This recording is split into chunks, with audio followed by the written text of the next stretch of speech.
Are you a talented footballer with the potential to go all of the way, but you've never been spotted or had a trial? Well, all you need to do is check out a brand new innovative business that I've started with my partners called Scout Size. It gives you a chance to get spotted by our network of scouts to try and get you a trial at a professional club.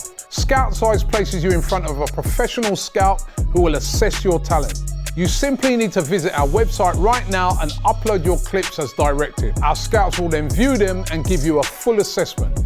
If you meet a certain criteria, your details will be sent to scouts at professional football clubs for them to come and see you play. It's as simple as that. So visit scoutsize.com right now and send in your clips, and a scout could be coming to watch you play at your next game. Welcome along to AFTV Transfer Daily, the show that keeps you up to date with players that have been linked with a summer transfer move to Arsenal. Hi, and welcome along to AFTV Transfer Daily, the show that keeps you up to date with players that have been linked with a summer transfer move to Arsenal.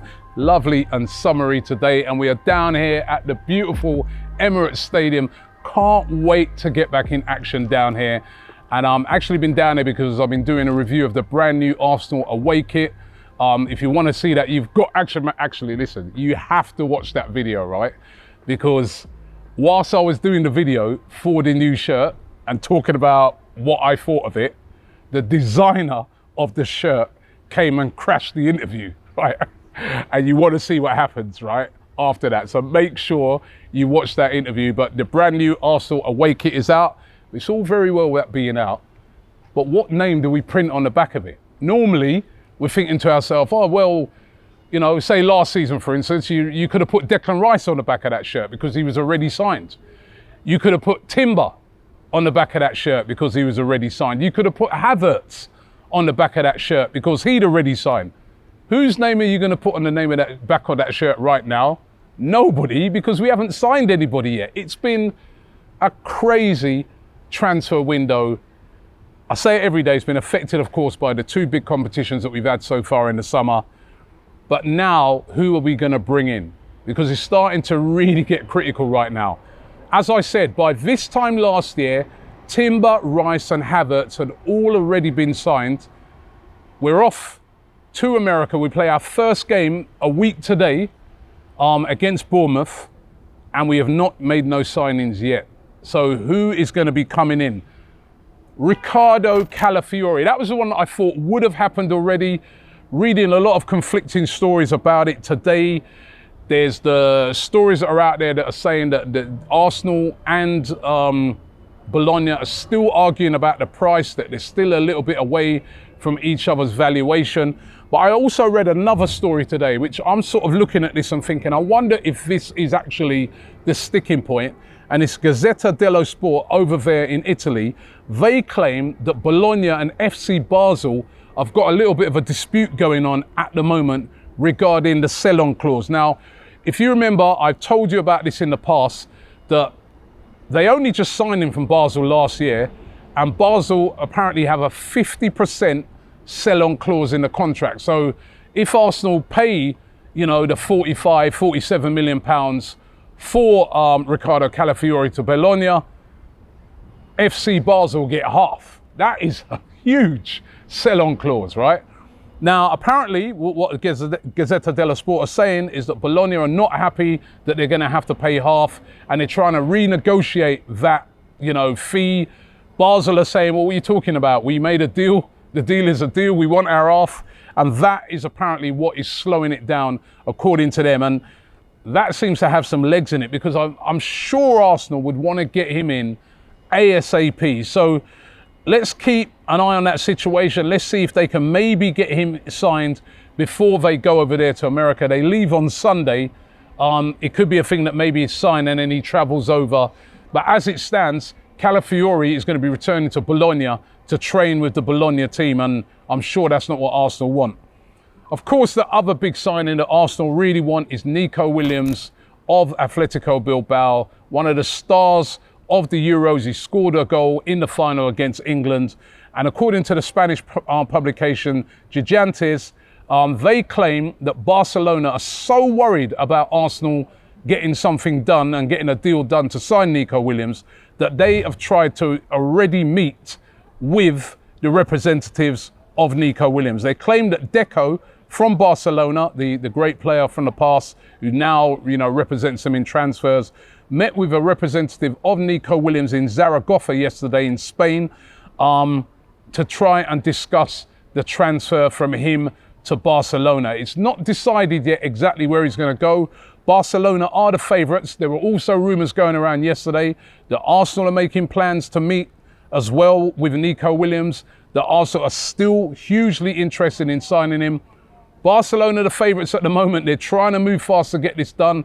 As I said on yesterday's show, there's also the fact that Bilbao are talking about, they want all the money for the release clause up front, which poses a real problem to Barcelona as well. This is going to be interesting to see where Nico Williams ends up. Arsenal are hot in for him, but will it be Barcelona who gets him, or will he decide to stay? This is so intriguing. If they don't get Nico Williams, according to Football Transfers, Arsenal have a plan B, and that plan B is Leroy Sane of Bayern Munich. Been linked before during this transfer window with a move to Arsenal. Linked again. Arsenal still showing an interest in him. He could be a plan B, of course. Mikel Arteta knows him from his time at Manchester City, but will they move for him? I mean, I was reading some rumours the other day where Bayern Munich want to keep him, even though they've signed Michael Olise. They still want to keep Sane. They see him as an important player. He is also 28 now, so we've already seen that Arsenal might move for Mikel Merino. He's 28, but would they go for a 28-year-old, should I say, Leroy Sane? That is yet to be seen. What about Viktor Gyokeres? Linked heavily throughout the transfer window, but of course the sticking point has been this huge release clause of £85 million, or even £86 million, some people are saying. Now, according to the publication over there in Portugal, Leone, they've spoken about this before. They've spoken about how Arsenal have been talking to Viktor Gyokeres' representatives. They're claiming that Arsenal are now willing to meet that release clause of £86 million. Now, honestly, I'd be surprised by it. I'd be really surprised by it. As I said, outstanding season from him last year, the top scorer in European football in the leagues. Brilliant, but it's one season. Huge amount of money to pay for him, huge gamble. Arsenal still remember the Nicolas Pepe deal they done, and they're still burnt from that. Would they move for Gyokeres? This publication claiming that Arsenal are willing to meet that release clause. We will see. I'm not sure about this one whatsoever.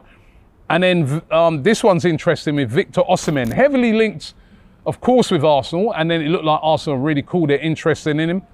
PSG, the real favourites to sign him. L'Équipe, though, claiming that the player, Victor Osimhen, is willing to go on strike to try and force a move. He wants to get away from Napoli. Napoli, of course, have been demanding this crazy release clause of £110 million. That might have been all right last year. I don't think anybody's paying that under the current sort of economical circumstances. Although it is said that PSG are willing to pay £85 million for him, have been speaking to his representatives. Osimhen would be up for a move there, but could Arsenal, if they'd be willing to pay 85 for Viktor Gyokeres, maybe move in for Osimhen? Yet to be seen, yet to be seen. But interesting that he might go on strike to force a move. That would really change everything. And Reiss Nelson, team talker claiming, and we spoke about this one yesterday, but we discuss it again today. They're claiming that he's getting very, very close to a move to West Ham United. West Ham, very interested in signing him. Crystal Palace are lurking though. There's a lot of rumours that saying that they would like to hijack the deal. But Reiss Nelson seemed to be really moving in now on a move to West Ham, which I think that would be a great move for him. And Arsenal looking for around about £20 million for him. So those are the rumours for today. Don't forget, as I said right at the start of the show, don't forget to check out my video that I did where we look at the brand new Arsenal away kit, and it was crashed by the designer. It was absolutely brilliant. And also don't forget, I'll be back here tomorrow with Transfer Daily, and we've got a Talking Transfers coming out today at 5 p.m. live UK time with James and the guys discussing all the transfer rumours of this week.